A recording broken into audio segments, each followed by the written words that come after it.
Preste atenção nesta aeronave. Veja esse disco gigante em cima dela. Esse disco de 9 metros de diâmetro faz desta máquina uma das aeronaves mais valiosas do mundo. Vale 350 milhões de dólares, mais que 3 caças F-16 juntos.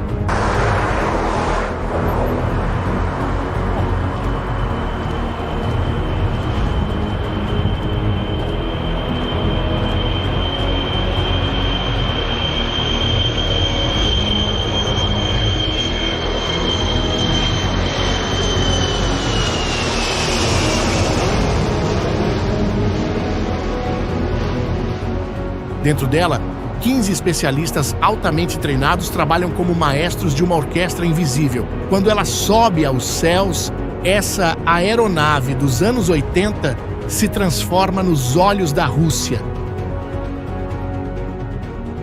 Ela pode ver tudo num raio de 650 quilômetros. Cada míssil, cada drone, cada aeronave inimiga, nada escapa desses olhos eletrônicos. E esses olhos são realmente impressionantes. Um único A-50 pode rastrear até 60 alvos voando simultaneamente e comandar 12 caças diferentes ao mesmo tempo. É como um maestro dirigindo uma orquestra de guerra no céu. Mas a Ucrânia descobriu algo que Putin não esperava. Eles sabem exatamente o quão importantes são esses olhos. E decidiram fazer algo que nenhum país pequeno jamais tentou contra uma superpotência.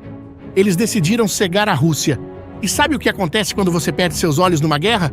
Você fica vulnerável, você comete erros fatais. Você perde caças que valem milhões. Caças como este Su-35 que foi derrubado recentemente. Mas como exatamente a Ucrânia conseguiu derrubar um dos caças mais avançados da Rússia?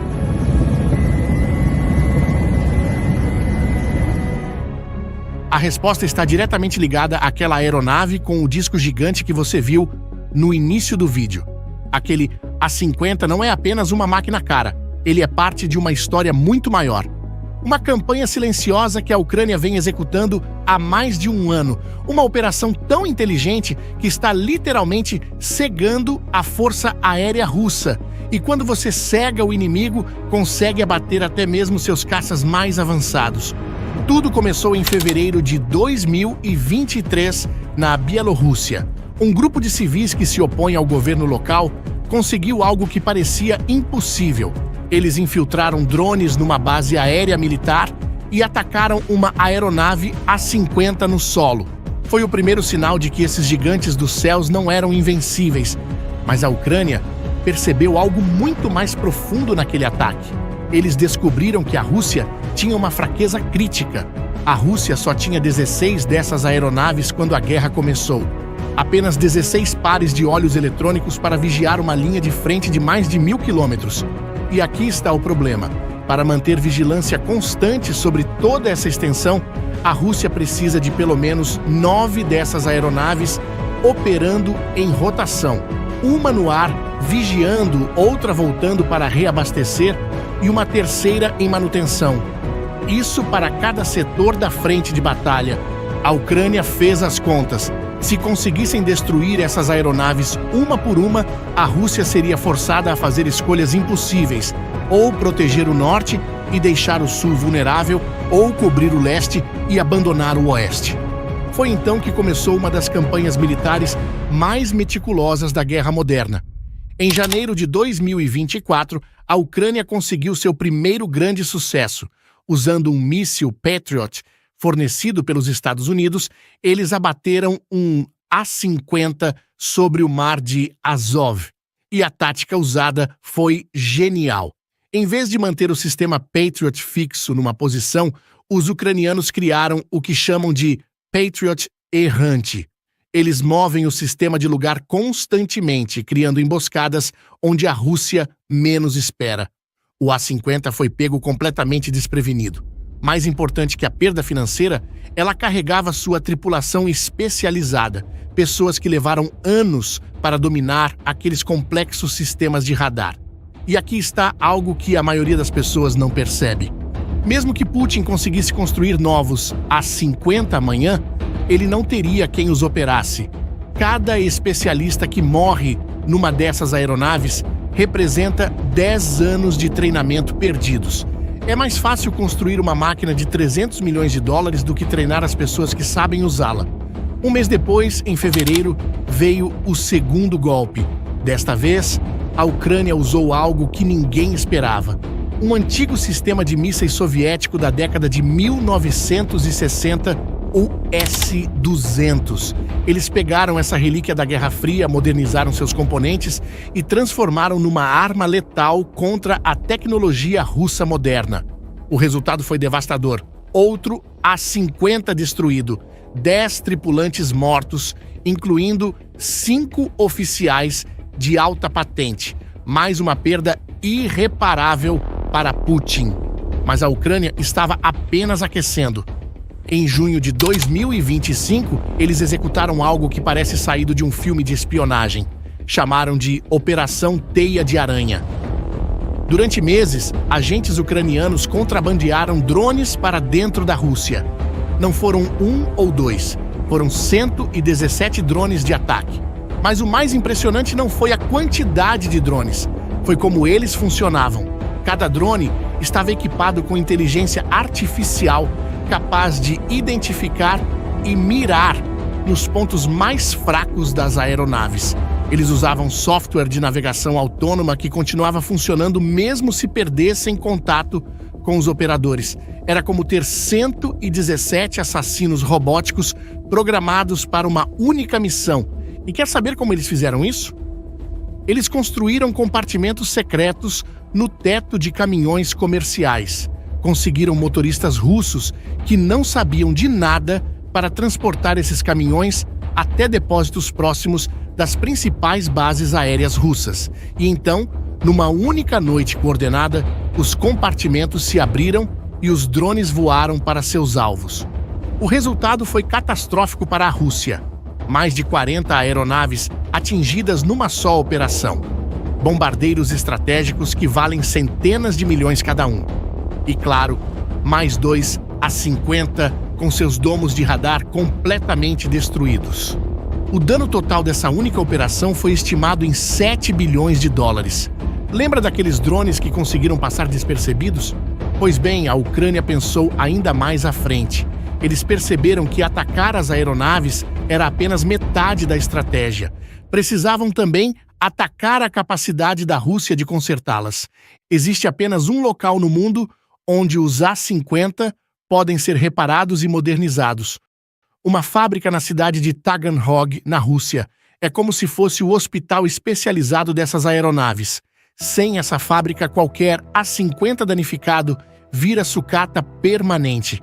Em dezembro de 2024, a Ucrânia atacou Taganrog, usando mísseis americanos ATACMS e uma frota de drones.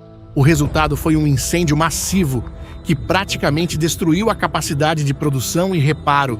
A cidade inteira ficou sem energia elétrica. Putin havia planejado aumentar a produção de A-50 depois das primeiras perdas. Esses planos foram cancelados quando Taganrog pegou fogo. E aqui está um detalhe que torna tudo ainda mais dramático. A Rússia tinha um plano para substituir os antigos A-50. O novo A-100 Premier seria muito mais avançado, com radar de última geração e sistemas digitais modernos. Mas o programa foi cancelado.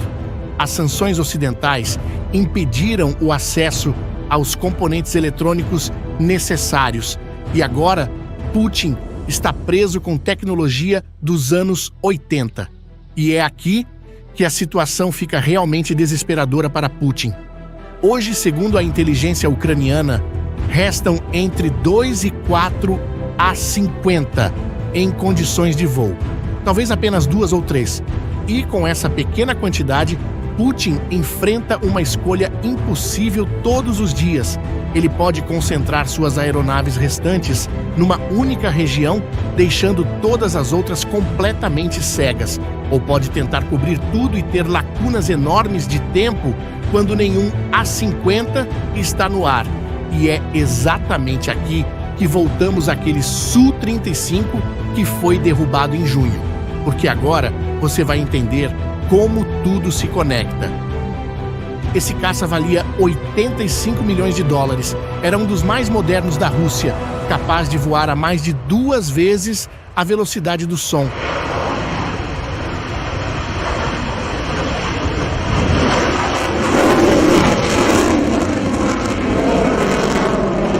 Tinha sistemas de defesa avançados e deveria estar protegido por baterias antiaéreas terrestres. Mas então, como um míssil ucraniano conseguiu acertá-lo? Como uma das aeronaves mais sofisticadas da Rússia foi derrubada tão facilmente? A resposta é simples. Nenhum A-50 estava vigiando aquela região quando o míssil foi disparado. Os olhos da Rússia estavam voltados para outro lugar, ou simplesmente não existiam mais. O Su-35 voava cego. Não sabia que um míssil mortal estava vindo em sua direção até ser tarde demais. Esse é o verdadeiro impacto da campanha ucraniana. Não são apenas os A-50 que estão sendo perdidos. São todos os outros ativos militares russos que dependem desses olhos no céu para sobreviver. Pilotos de caça voando sem saber o que os aguarda. Sistemas de defesa aérea reagindo tarde demais às ameaças. Tropas terrestres perdendo a proteção aérea porque ninguém consegue ver os ataques chegando. A Rússia está tentando compensar essas perdas de várias formas. Estão usando mais drones de reconhecimento, dependendo mais de satélites e forçando seus caças a assumir papéis para os quais não foram projetados. Mas nada disso substitui completamente um A-50. E as consequências disso já aparecem no campo de batalha. A Rússia estava planejando uma grande ofensiva de verão na região de Sumy. 50 mil soldados foram mobilizados, mas sem cobertura adequada dos A-50, essa ofensiva pode estar severamente comprometida. Se Putin mandar seus últimos A-50 para Sumy, ele deixa Donetsk e o sul da Ucrânia vulneráveis. Se não mandar, as tropas em Sumy ficam sem os olhos no céu de que precisam. É uma situação complicada, praticamente sem saída. E essa talvez seja a maior lição desta história toda. Se pararmos para olhar mais de perto, a Ucrânia não está vencendo suas batalhas com força bruta. Eles estão usando uma estratégia muito mais sofisticada. Identificam o ponto fraco mais crítico do inimigo e atacam com precisão cirúrgica. Em vez de tentar destruir milhares de tanques ou centenas de aviões, eles focaram em alguns poucos ativos que faziam toda a diferença. Menos de 20 aeronaves que valiam mais que exércitos inteiros. Hoje, aquela majestosa aeronave que você viu no início, com seu disco de 9 metros e sua tripulação especializada, pode ser uma das últimas de sua espécie em operação. Cada vez que uma decola, pode ser que não volte, e cada A-50 que a Rússia perde a deixa um pouco mais cega, um pouco mais vulnerável, um pouco mais longe de recuperar o controle dos céus ucranianos. E você, o que acha? Acredita que a Rússia vai conseguir manter seus poucos aviões A-50 restantes? Deixe sua opinião nos comentários. E se gostou deste conteúdo, aproveite para se inscrever no canal, assim irá receber mais análises sobre os conflitos que estão moldando o mundo. Obrigado por assistir e até a próxima.